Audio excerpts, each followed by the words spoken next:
मैं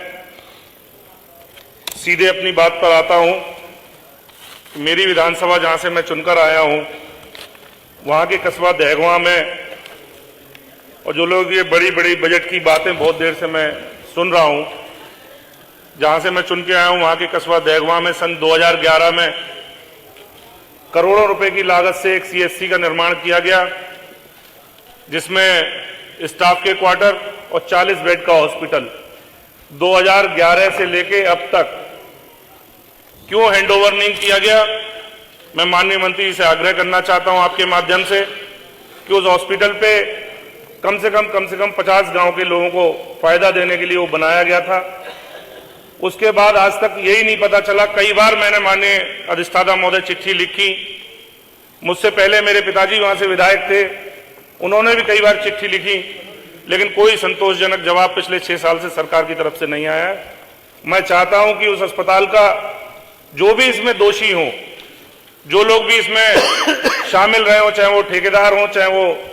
संबंधित अधिकारी उस टाइम के हो, उनकी जांच करा के उस अस्पताल की बिल्डिंग को जल्द से जल्द हस्तांतरित करा के उसका जो शासन की योजना आप लोगों की है उसके तहत जनता को लाभ मिल सके। दूसरा मुद्दा मेरे ही क्षेत्र के कस्बा इस्लाम नगर का बड़ा मुद्दा है, और बल्कि मैं तो ये कहना चाहता हूं कि अगर कहते हुए अफसोस भी बहुत ज्यादा है कि सबसे खराब चिकित्सा व्यवस्था अगर आज की तारीख में कहीं की है तो सबसे खराब अगर पूरे जिले में व्यवस्था है कहीं की सहसवान विधानसभा की। कस्बा इस्लाम नगर में जो कि 60 से 70 हजार आबादी का कस्बा है, वहां पर एक बड़ा अस्पताल हुआ करता था, लेकिन जब वहां 14 किलोमीटर दूर दूसरे रुदायन कस्बे में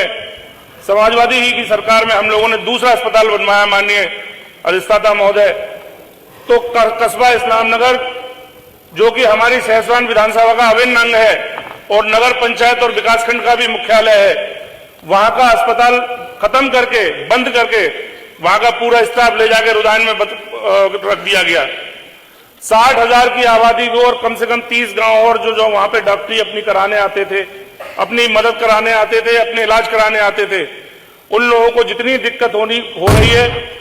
मैं शासन में भी चिट्ठियां लिख चुका हूं। माननीय मंत्री जी सामने बैठे हैं, उस दिन कॉरिडोर में अपनी बात मैंने माननीय मंत्री जी से कही थी, चिट्ठी भी मैंने दी है। तत्कालीन डीएम दीपा रंजन जी ने वहां डीओ लेटर भी शासन को लिखा। जब बजट का अभाव मुझे बताया गया माननीय अधिष्ठाता महोदय, तो मैंने अपनी विधायक निधि से भी देने का मैंने वादा किया कि जितनी जरूरत पड़ेगी मैं वहां को